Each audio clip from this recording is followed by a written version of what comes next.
quick update because as soon as I stopped my video, I ended up eating and then talking to someone on the phone, and more information came out. So I just wanted to correct the record, just to make sure that anything I'm sharing is accurate. So even with the age, he was the suspect, the murderer. Is in fact he was 18 years old. I was thinking he was 17 and a half, 18, but anyways, it's confirmed. And but again, I was busy all day. And I should have taken an hour before going to my video, but I just couldn't. This was posted an hour ago from We Are Canada Proud. And so a day after the shooting in Tumbler Ridge, RCMP confirms the identity of the perpetrator. So this is the person I was talking about before. But let's see what he has to say. And again, this was from today, I believe. And now with video. Rootsalar, who is a resident of... Okay, so even his last name, I said Jesse Strang. It's Rootsalar. His mother's last name was Strang, so that there was the confusion with that. And so Rootsalar, it's in all the news. Again, like I was going off of actual reports and not off of mainstream media, because they often get it wrong, respectfully speaking. But that's where CBC is at now with me. I've lost faith in left and right media in Canada, and I would argue there's no right-wing media in Canada. Global is left. Anyway. God damn it, I did it again. 18-year-old Jesse Van Rootsalar, who is a... I'm going to refresh it. Sorry about that. Has been identified as 18-year-old Jesse Van Rootsalar, who is a resident of Tumbler Ridge. So a suspect is identified as an 18-year-old female by the name of Jesse. We've heard all around the world reports coming out from It's weird to say that. Why say that? Tumbler Ridge, actually people that know the shooter. And they are all saying that this person is transgender. Why is the RCMP not speaking to this? Why are we hiding this from them? Well, first off, thank you for your question. We're not hiding it. In fact, actually, this is sneaky with CBC. This really frustrates me. We're not getting the whole clip, which is why I'm glad We Are Canada Proud I fell on this. I didn't catch that first piece. So yeah, I have a different opinion now. You're the first media to ask the question. I will say this. We identified the suspect as they chose to be identified in public and in social media. I can say that Jesse was born as a biological male. As they chose to be identified, a murderer. Okay. Approximately, the information that I have, approximately 6 years ago, began to transition to female and identified as female, both socially and publicly. Socially is publicly. Transgender and masculine. Do you think there's a correlation here? It's too early to say whether that has any correlation in this investigation. Can you talk about, sir, any indication in the information you have regarding Jesse experiencing bullying at the school, any sort of difficulty at the school because of this transition from male to female? I do not have any information to suggest that was the case. I can say that Jesse dropped out of school approximately 4 years ago and was not currently attending the school. The suspect has been identified as 18-year-old Jesse Van Rootsalar, who is has been identified. So you're identifying him. Like, first, he can't identify himself anymore, anyways, because he's dead. A resident. And again, it's horrific. I don't mean that to sound callous at all. I don't. It's horrific. And I found out the ages now, and I'm going to get into that. There's names still being, they're still pending, obviously, release, but younger than I thought. I was thinking, because it was a secondary school, that it would be between the ages of 13 and 17. His stepbrother was 11 years old. Oh my goodness. And his mother 38 or 39. But anyways, I'm going to replay this again, because hear what he says. It's frustrating now. Of Tumbler Ridge. So a suspect is identified as an 18-year-old female. Is identified as, making a very confirmed that he identifies as. No. Anyway, that really annoyed me. This is a little girl, Maya, that I was talking about, that's still in critical condition.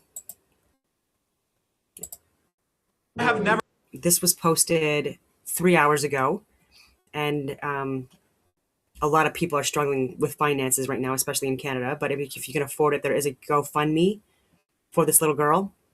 I've never asked you guys for anything ever, but if there's one thing I can ask is if you can spare to donate for this girl who is fighting for her life. Her mom is pleading for help. This is a 12-year-old daughter. She suffered a gunshot wound to the head and to the neck, and she is fighting in the Vancouver hospital right now. This is Maya in the hospital. She made it overnight. She's surviving, but you can see clearly gunshot wound to the head and to the neck. With her family, they're all praying that she makes it through. These are horrific injuries from the shooting. It's not only the people that have lost their lives, but these children, their babies, are still fighting for their lives. If you can spare any amount of money, anything, I'm sharing the GoFundMe information. I've donated anything possible that can help. Even if you can't donate, share this story so that we can make sure we support this family and this poor girl. We're all praying for you. This is like the nightmare of any parent. And I pray to God, every Canadian, every person around this world is praying for your recovery, Maya. I have never asked you guys for anything. There's always the possibility of there being false flags. Any of the footage that I'm looking at, again, it could be wrong. It looks real to me. It's really hard to tell now what's AI generated, what's not. And there's a lot of people on the left and right that have gotten it way off. And I will say that I have been really on top of it because again, I don't want to get burned with giving misinformation. So I've taken a lot more time in the last few years, last couple of years especially, to make sure that I'm getting it right. And there's been AI generated videos and footage that was even published after the Australian shooting and countless other events. And I have called out where I believe there was actual false flags, where not a false flag, sorry, because false flag just means that it happened, but they're blaming it on someone else or another group or another person. And I don't, like Sandy Hook, for example. And again, I've shared information. If I'm provided new information, obviously that shows me irrefutable proof that it actually happened, that these children died, etc., then obviously, given new information, I'm going to change my mind. But I've given so much information, including a lot of footage, and I've had Win on my show as well last year, and he's done videos on Sandy Hook as well, and on so many other things. And so, but yeah, like you have to look at everything as if it's the first time coming across that event in order to properly assess or research and not be biased because of previous events. But I totally get where people are coming from, because again, there are a lot of false flags. There are a lot of fake and staged and planned events. And unfortunately, these also lead to radicalizing people or getting people to do crazy things even on their own with their own fruition, if that makes any sense. And so I'll just share like what I have regarding the kids. Okay, so the RCMP officials provided an update and took reporters' questions in Surrey, BC on Wednesday, today, obviously, the day after a mass shooting left 9 dead, including the suspect, in the northeastern BC community of Tumbler Ridge. Deputy Commissioner Dwayne McDonald said police had responded to the suspect's home for mental health related calls in the past and seized firearms, which were later returned. I've talked about that before. The shooting was underway when police were called to Tumbler Ridge Secondary School around 1:20 p.m. Mountain. It was Pacific time, so 3 hours behind us here. So it would have been like 4:20 in the afternoon. Anyway, so police entered the building and found the suspected shooter, Jesse Van Rutselaar, 18, dead of a self-inflicted gunshot wound.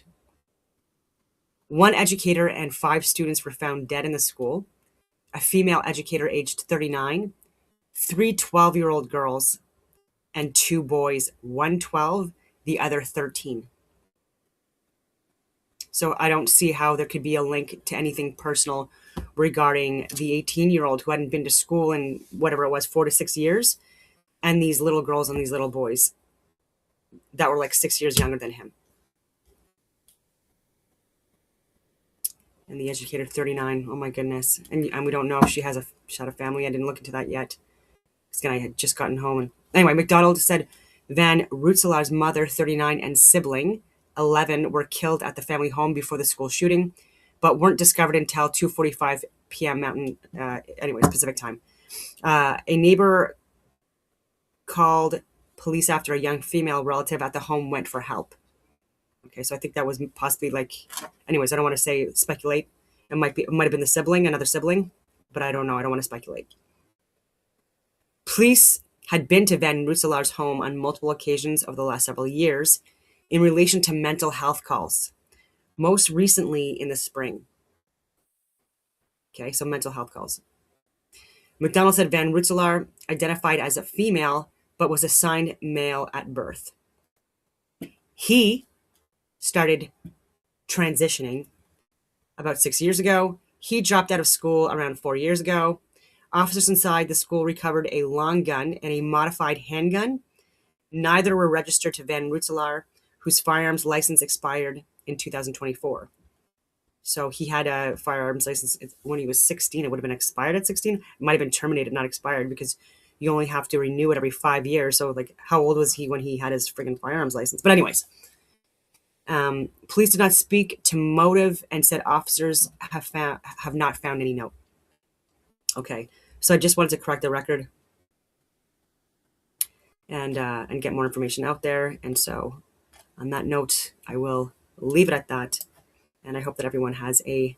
Oh, actually, wait 1 second here. David Weiss could probably break down this. Okay, so it's being called a false flag. I will see what he has to say. I'm actually gonna see him next week. So I will talk to him about that. Again, I'm still looking into this. Obviously, this is this is new, and I have been gone literally all day, like I was saying. And I got right as soon as I got home, within 5 minutes, I'm doing a video, and so proven if it like I will. I never just leave things, right. There's still so much more information that's going to be coming out in the next days, weeks, and maybe even years, and and so I will definitely keep looking, but this is what I have so far. So on that note, I will leave it at that. And I hope that everyone has a wonderful rest of your night.